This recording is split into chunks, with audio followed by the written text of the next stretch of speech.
1, 2, 3. Samolyot срочно нужен. O'zbekcha aytaymi? Mani otim Odil Ashirov. 33 yoshman. Aviatsiyada 2007-yildan beri ishlayman. Boshlanishiga Il-76 samolyotiga aviamexanik bo'lib kelganman. Keyin u yerda 2013-yilgacha ishlaganman. O'tdan keyin 2013-yil Западный flotga Boeing Airbus sexga aviamexanik bo'lib kelganman. 2014-yil Boeing 767-757 samolyotiga o'qib chiqqanman. Shu yili kategoriya olganman. A kategoriya. Hozirda kategoriyam B kategoriya. Boeing 757 va 767 samolyotlariga. A kategoriyam Airbus A320. 320 Family. Aviamuhandis bo'lish uchun transport institutini aviatsiya bo'limida o'qib chiqish kerak. Diplomini olib, keyin aviamuhandislikka ishga kirsa bo'ladi. Hozirda aviamuhandislar qabul qilinadi ishga, chunki har doim yangi kadrlar kerak. Shuning uchun bitirib keluvchilarni отбор qilib ishga olishadi. Mani tog'am aviatsiyada aviatexnik bo'lib ishlaganlar. Kichkinaligimdan havas qilardim. Reyslarga uchishardi, komandirovkalarga borishardi. Havas qilganman. Shundan aviatsiyaga bog'lanib ketdi hammasi.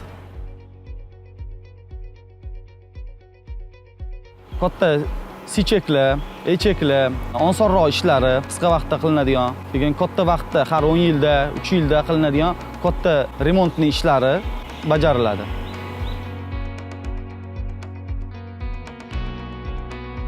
Agar havo kemasi boshqa shaharda nosozlik bo'yicha qolib ketsa, biz uni nosozlikni darajasini ko'ramiz, ko'rib chiqamiz.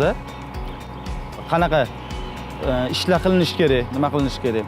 Keyin bu yerdan o'zimizning jamoamizni yig'ib, kerakli asbob-uskunalar, keyin kerakli ehtiyot qismlarni olib, borib, bu yoqda samolyotni ta'mirlab, soz holatga keltirib, uni tekshirib, soz holatini keyin bazamizga qaytib olib kelamiz. Havo kemasini bo'yash uchun bizda malyarniy seximiz bor, bu yerda o'zining xodimlari bor. Samolyotni bo'yashdan oldin uni podgotovkasiga, tayyorlashga 7 kun vaqt ketadi. Tayyorlangandan keyin bo'yaladi samolyot. Общий hisoblaganda 21 kundan 24 kungacha vaqt ketadi. Nima uchun havo kemasi orqaga yura olmaydi? Chunki samolyot katta. Uni uchuvchilar boshqaradi. Uchuvchi orqaga yurayotganda qayerga yuryapti ko'ra olmaydi uni. Keyin samolyotda o'zini konstruksiyasiga ham nagruzka bo'ladi agar orqaga yuradigan bo'lsa. Bu samolyot orqaga yurish uchun mo'ljallanmagan. Samolyot agar orqaga yuradigan bo'lsa, biz uni buksir qilib kerakli tochkaga olib chiqib qo'yamiz.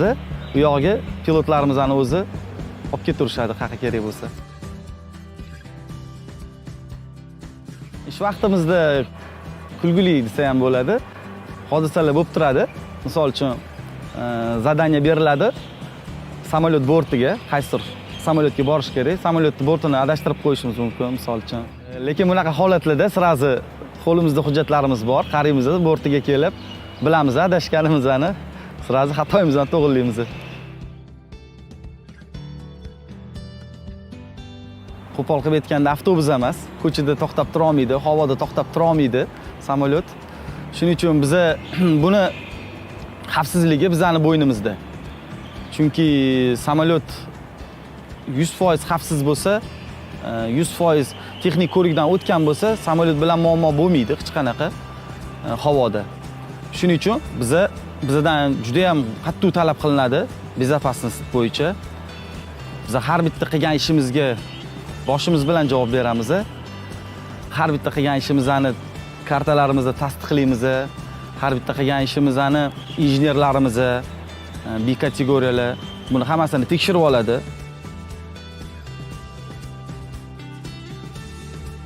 Aniq bir me'yori yo'q, chunki har xil samolyot, hamma samolyotlarni o'zini yuk tashish qobiliyati har xil.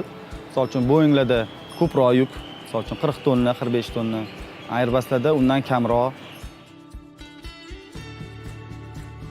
Texnik ko'rik mobaynida misol uchun motorlar yechiladi, pilonlar yechiladi. Misol uchun qanotni biz yechmaymiz. Bu katta zavodda yechiladigan ish.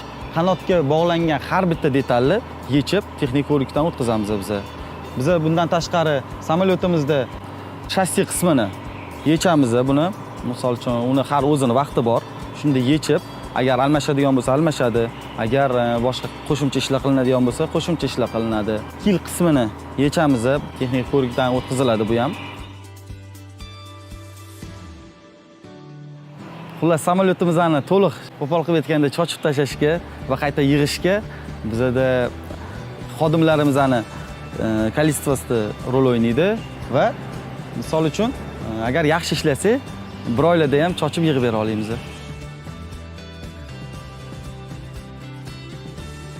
Aviatexniklarimiz samolyotni reysga tayyorlashdan oldin zadaniya olinadi, qaysi samolyotga boriladi. Shu bo'yicha kartani olib samolyotga keladi.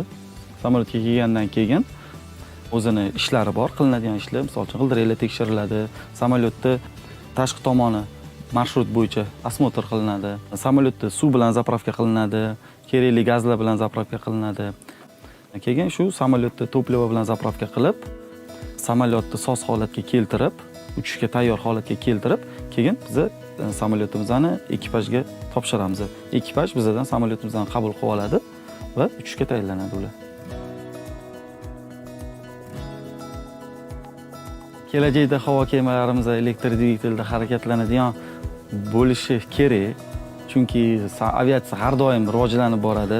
Misol uchun har kuni yangiliklar kiritiladi, motorga kiritiladi, fuzyajga kiritiladi. Shu qatorda shu motor ham misol uchun maksimal ekonomichniy qilishni xohlashyapti.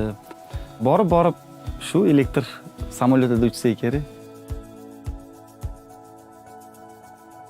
Motorimizni oldi qismida bu bo'yoq bilan bo'yalgan.